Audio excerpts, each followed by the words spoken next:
Saudara-saudari yang terkasih, ada sebuah anekdot sederhana. Seorang anak kecil bertanya kepada ayahnya, "Ayah, Tuhan itu ada di mana ya?" Ayahnya berpikir sejenak lalu menjawab, "Di gereja."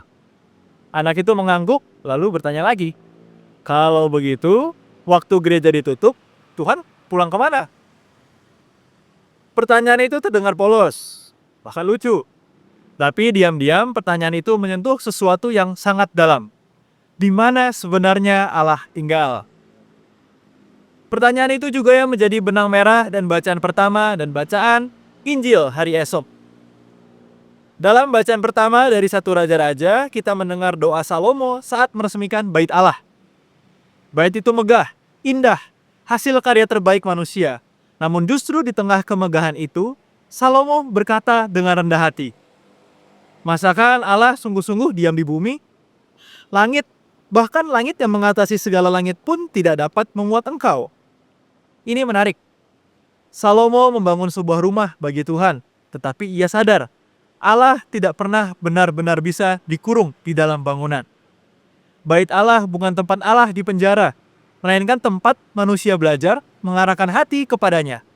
Maka Salomo memohon satu hal, bukan agar Tuhan tinggal di bangunan itu, melainkan agar Tuhan mendengarkan doa umatnya.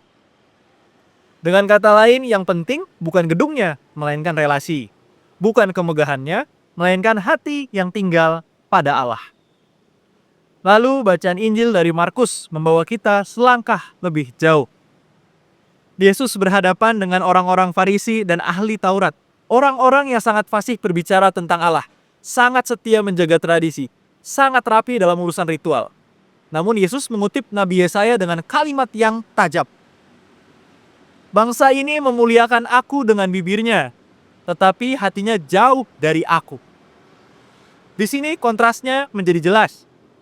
Bibir yang fasih tidak selalu berarti hati yang dekat.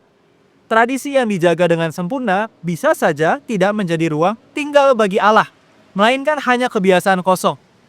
Yang dikritik Yesus bukan tradisi itu sendiri, melainkan ketika tradisi menggantikan relasi. Ketika aturan menjadi lebih penting daripada kasih, ketika ibadat berhenti menjadi tempat Allah tinggal dan berubah menjadi panggung manusia.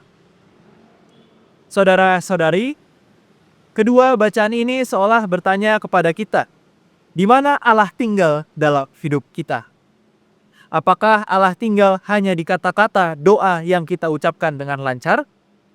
Apakah Ia tinggal hanya di kebiasaan rohani yang kita jalankan dengan disiplin? Ataukah Ia sungguh tinggal di hati, di pusat keputusan kita, di cara kita memandang sesama, di kejujuran batin kita di hadapannya? Dalam bahasa yang lebih dalam, Allah tidak mencari tempat untuk dikunjungi, melainkan ruang untuk ditinggali. Ia tidak membutuhkan bibir yang sempurna, tetapi hati yang bersedia menjadi rumah. Hati yang mungkin tidak selalu rapi, tidak selalu fasih, tetapi mau membuka diri. Maka kata kunci renungan ini sederhana, tinggal. Apakah Allah sungguh tinggal dalam hidup saya?